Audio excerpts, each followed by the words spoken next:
Welcome to this week's edition of Taiwan Talk. I'm Hope Go.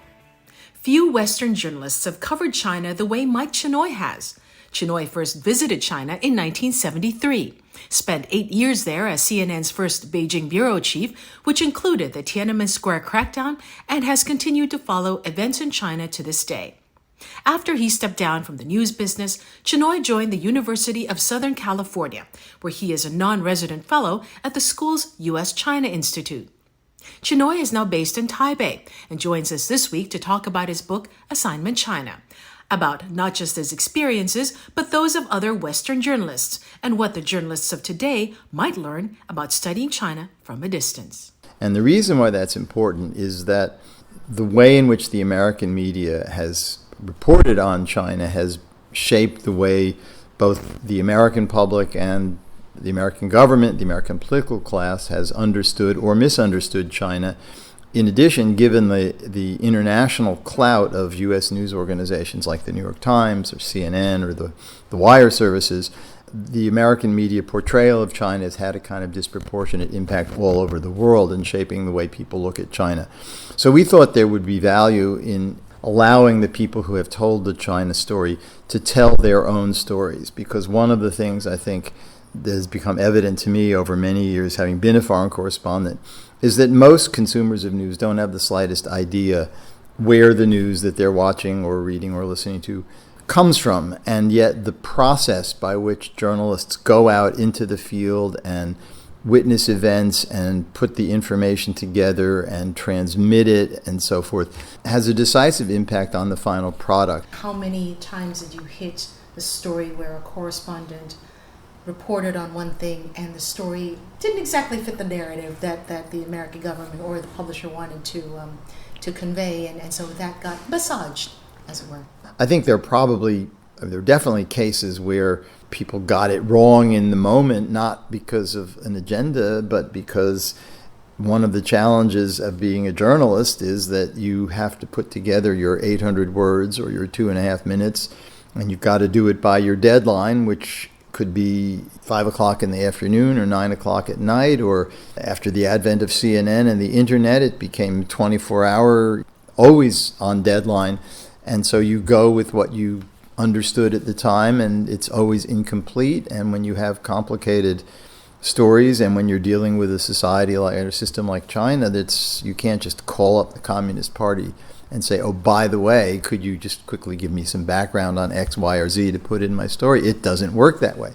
So there are plenty of cases, I think, where specifics people got wrong, and looking back with the benefit of hindsight, people were pretty honest about what they got wrong. But also, journalism is kind of self-correcting. If you get it wrong, you can write another story in which you put it right. And I think one of the things people have asked me, what surprised me about all of this, interviewing well over 100 people and reviewing all sorts of coverage going back decades. And what's surprising to me is the extent to which I think people got it right more than they got it wrong.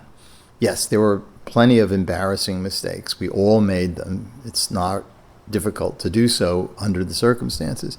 But if you go back now and look at the broad contours of the way in which elite politics were described throughout, say, the 60s and 70s and Cultural Revolution and the end of the Mao era, or the battles between so-called pragmatists and conservatives in the 80s, or the power struggle that came to a climax in Tiananmen Square and so on, or the broad themes in the society. Plenty of specifics were not as accurate as they might be, but the big picture, I think people did pretty well, somewhat to my surprise. Okay, you said that there were a few mistakes along the way. Can you think of one that stands out?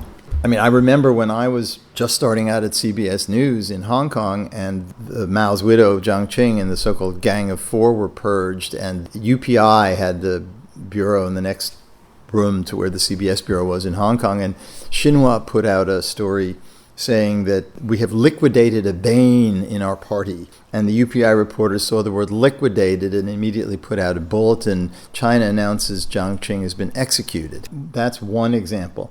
In 1989, one of the things that people got wrong was in the immediate chaotic aftermath of the crackdown in Tiananmen Square, June 3rd and 4th. There were all of these rumors about discontent within the People's Liberation Army.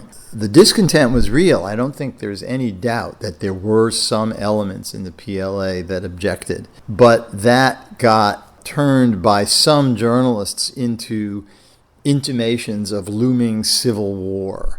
Some of the reporters I spoke with said, that's the mistake I'm most embarrassed by. In fairness, fueling that were comments by a Western military attaché, and since those of us who were on the ground in Beijing, as I was as the CNN bureau chief, you couldn't exactly call the People's Liberation Army spokesman and say, can you tell us, are you having a civil war? So we relied on the Western military attachés who were often more plugged in and had insights and background. There was one in particular who was pushing this line, which people accepted, and you were watching the disposition of tanks on the streets and trying to figure out, well, if a tank is pointing this direction, not that direction, what does that tell you? So you were kind of grasping at very fragmentary information.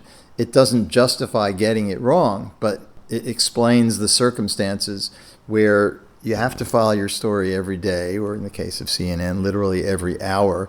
You're going on what you hear, so you make mistakes. And I'm sure there's no shortage of others, but once it became clear that that wasn't happening, then nobody's stuck with it. So it's just, it happens in the chaos of events. The human existence is not nice and neat and tidy, and one of the challenges as a journalist is you have to take something that's not nice and neat and tidy and put it into 800 words for your readers, or put it into 2.5 minutes for your viewers on television.